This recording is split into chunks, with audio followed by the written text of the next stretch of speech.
So,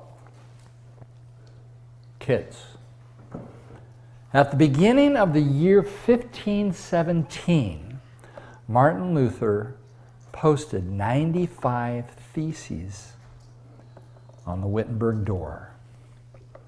He was unknown. Nobody knew who this guy was. He was just a regular chap. But as soon as he posted those 95 theses on the Wittenberg door, it sparked a lot of interest. The 95 theses was just simply a request to debate these ideas. We were going to argue about his protestations. So, question for you. How were they written? Did they use a laptop? Did they use an iPad? I bet they used a cell phone.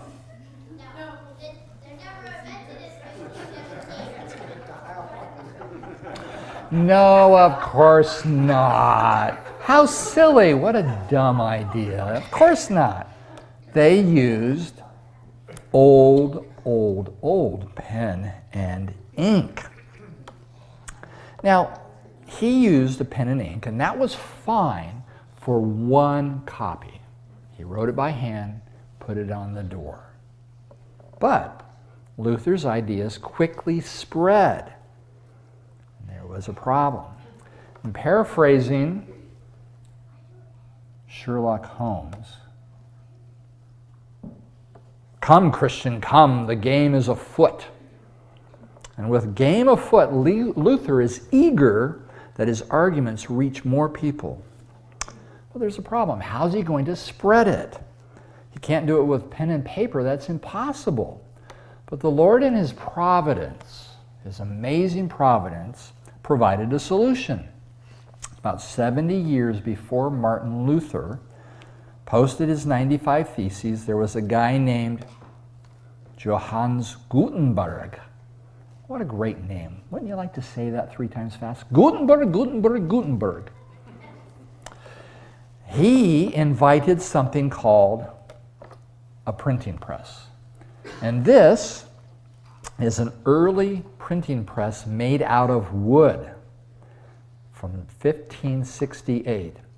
And they could print 240 impressions, a copy, per hour. Wow, that's pretty good. 240. Probably took him an hour to write out his 95 Theses. So Luther made effective use of the Gutenberg printing press to spread his views. But there was a big problem. Printing is risky business. Who will take an unknown, a former monk, a rabble-rouser, and take the risk to publish his pamphlets? Because his pamphlets are poking a stick in the eye of their best customers. And Luther is also facing a very formidable opponent. Cue the music. No, that's not him. That's not his opponent. There we go. That's his opponent, the Pope. Now, in 1500, 50% of all the printing, if you were a businessman and you had a printing press and you were a printer, half of your jobs were for the Roman Catholic Church. And what were they printing, do you think? Any guesses what they were printing? Heresy. What is that? Papal bulls. Well, you may not be able to read it because it's in Latin, but that from 1498 is an indulgence.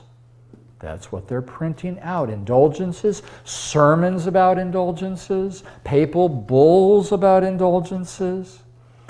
So it was not inevitable that Martin Luther's ideas would spread. Because for a printer to accept Martin Luther's pamphlets would risk breaking ties with their best customer, the Catholic Church. So what changed things? What happened? Well, one agent of change was the printing industry itself. The primary challenge for printers was not technical. They had a printing press. They could print things. The hardest part about printing was selling them, figuring out what people were willing to buy, because what they had to print was very expensive and not very many people could read. But Luther, because his ideas were so interesting in creating a storm, created demand for his pamphlets. And because they created demand, people would spread them and they'd want to resell them and they'd want to reprint them. People wanted his books, and sadly, not just because they wanted to learn the truth. Some of them did, but that wasn't the whole reason. He was the celebrity of his day. He was everybody's favorite piece of gossip. Everybody wanted to talk to their neighbors about that little known monk who was taking on the mighty Pope. But the Pope helped a bit too. Germans were beginning to get a little sour on indulgences. The reason why is because the Pope was taking money from Germany and sending it far away down to Italy. Why? Because he was building this right here.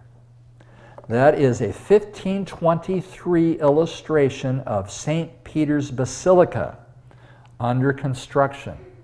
Anybody ever heard of St. Peter's Church?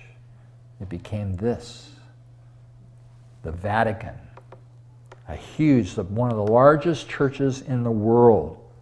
So construction began in 1506, but sales of the indulgences weren't selling like hotcakes like they used to. So the Pope declared that indulgences sold previously were on hiatus. In other words, they did not work while the current crop of indulgences were being sold. If you died during that period and you had bought in a previous indulgence, well, guess what? Off to purgatory you go, which is a Roman Catholic doctrine of where you're sent until you work off so many years of being sorry for your sins so that you can eventually get to heaven. Is that true?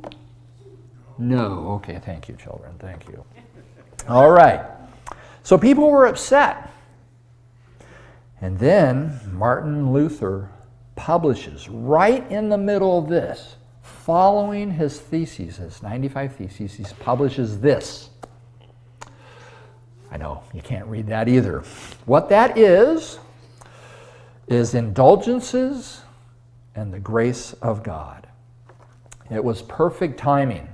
This pamphlet was an instant hit, and it was reprinted 14 times just in the year of 1518, in print runs of at least 1,000 copies.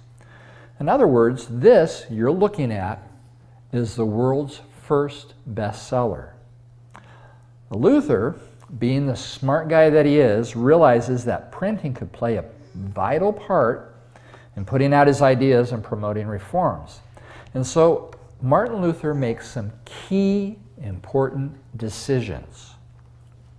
Number one, he prints pamphlets.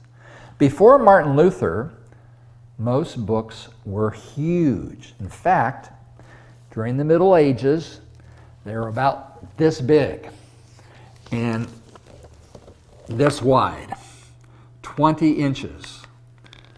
That's pretty heavy.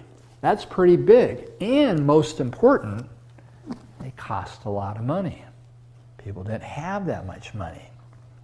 So Luther instead printed pamphlets, little things like this. And they were small and didn't have very many pages.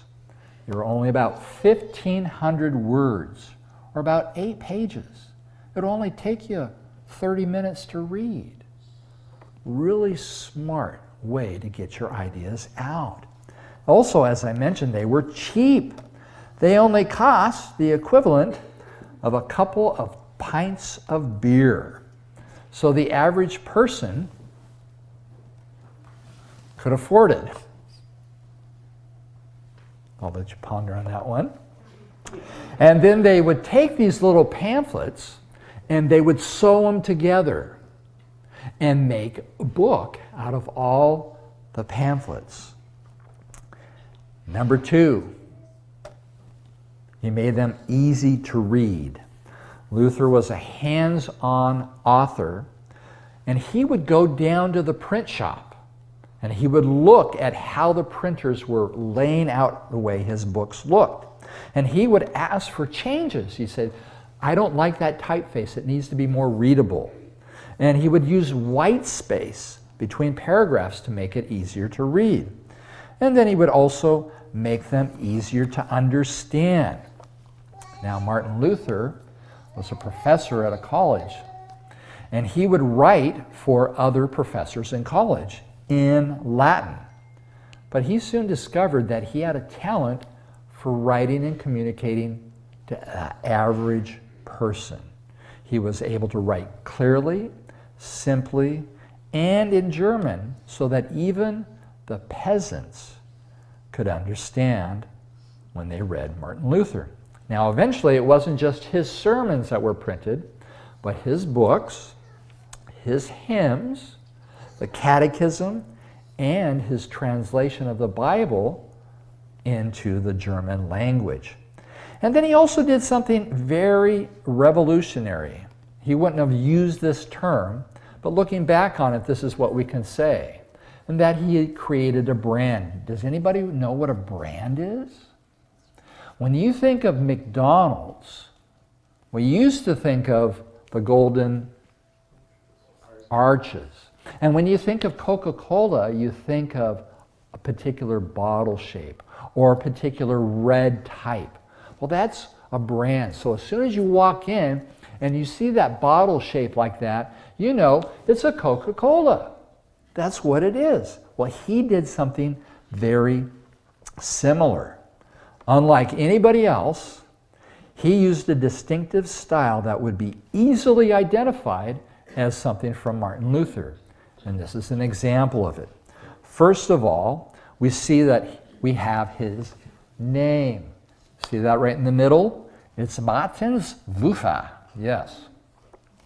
And then also, his town was becoming associated with the Reformation and printing. And so we've got Wittenberg at the bottom.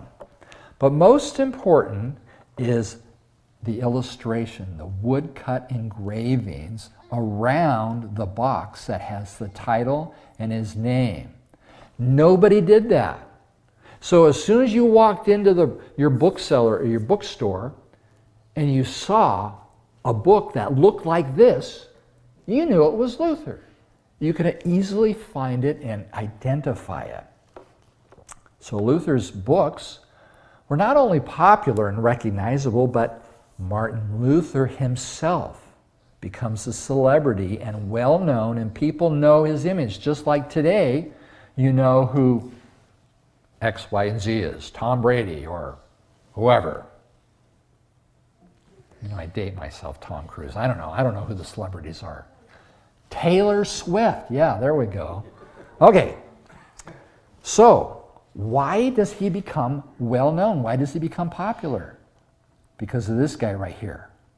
This guy, his name is Lucas Cranach, and he is a famous Reformation era painter. He's the same one who did the illustrations, the etchings, the wood carvings for the books. And he not only did the covers, but inside the book, the title pages and throughout the book, there would be art, like this one. Now this is a little hard to see, but right here, see that guy? That's the Pope. This is the title page of a book called Against the Papacy in Rome, instituted by the devil. And the Pope there, he's got donkey ears.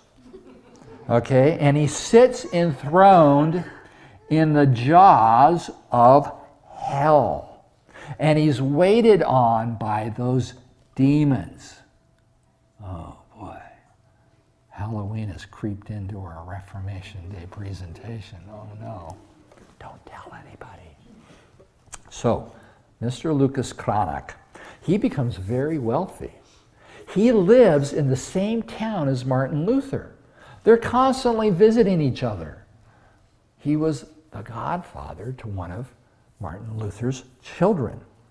But more importantly than the book covers and his illustrations was this right here, his famous painting of Martin Luther. And it was published all over the place. This is probably the most famous painting of Luther. And so thanks to this painting, people know him. They recognize him when he travels. And notice how the paintings portray Martin Luther. What's that? Well, let's look at another one. Ooh, what's that? A double chin. He's eating well. Clearly, people could see this guy is an average bloke. He clearly loves his beer. This Protestantism, this Reformation, it's okay. This is pretty good stuff.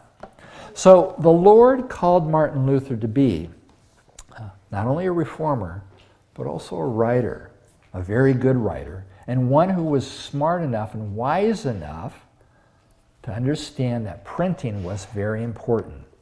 So between the years 1517 and 1546, there was 2,720 works published, an average of 91 per year in just Wittenberg alone. And it represented 3 million copies of his work. Not the least of not just his works, but also the Lutheran Bible. And his works accounted for 30% of all printed materials. Luther was the most successful author since the invention of printing, and his output far outstripped any other author of the time. Even curriculum for schools or anything like that, even reprints of the Greek scholars like Cicero, etc. So in the 16th century, printers put out almost 5,000 editions of Luther's work, an additional 3,000 if you include his works that he was just an editor to, or like the translator of the Bible. And so that is Martin Luther and the joy and blessing of the printing.